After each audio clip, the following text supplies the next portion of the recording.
Hello everyone, Monira কিচেনের পক্ষ থেকে আপনাদেরকে স্বাগত। আজকে দেখাবো বেগুন ভাজি। আমি 2টা বেগুন নিয়ে নিয়েছি। বেগুনগুলো সুন্দর করে কেটে ধুয়ে নিয়েছি। পানিগুলো ঝরাই নেব। পানিগুলো ঝরাই নিয়েছি।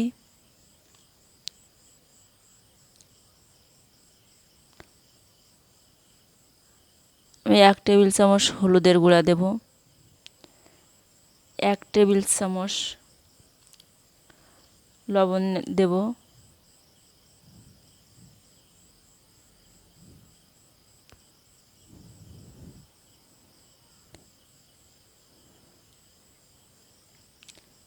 1 টেবিল চামচ ঝালের গুঁড়া দেব,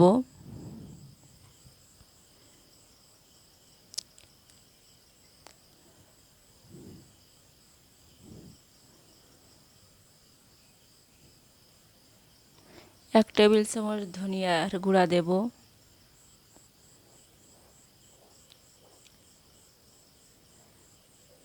দিয়ে মশলাগুলো একসাথে মিক্স করে কেটে রাখা বেগুনের সাথে মিক্সার করব।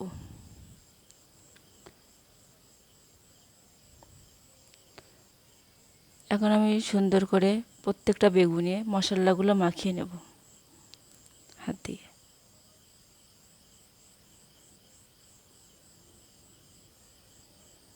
বেগুনে মশলাগুলো মাখানো হয়ে গেছে। এভাবে আমি আরও 2-3 মিনিট রেখে দেব। এখন আমি তেল দিয়ে দেব। তেলটা গরম হলে বেগুনগুলো দেব।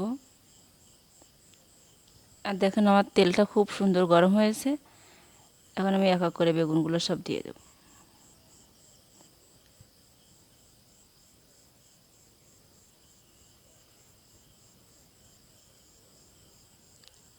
আমার বেগুনগুলো সব দেওয়া হয়ে গেছে। এভাবে আরও 2-3 মিনিট মিডিয়াম আঁচে রাখতে হবে চুলার জাল।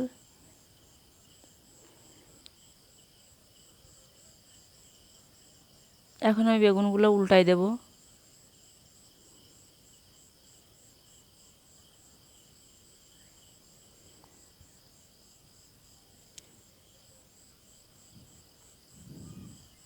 বেগুনগুলো আমার এখন উল্টানো হয়ে গেছে।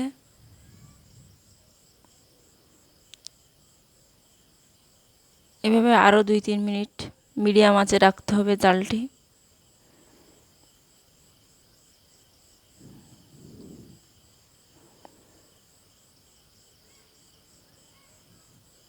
এখন আমার বেগুন ভাজিটি হয়ে গেছে।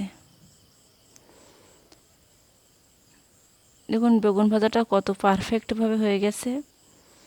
আপনারা যদি আমার এই রেসিপিটি ভালো করে এভাবে বেগুন ভাজেন তাহলে খুব সুন্দর লাগবে বেগুন ভাজিটি খেতে। বেগুন ভাজাটা খুব ভালো লাগে খেতে। সবার পছন্দের বেগুন ভাজি। আমার রেসিপিটি যদি ভালো লেগে থাকে তাহলে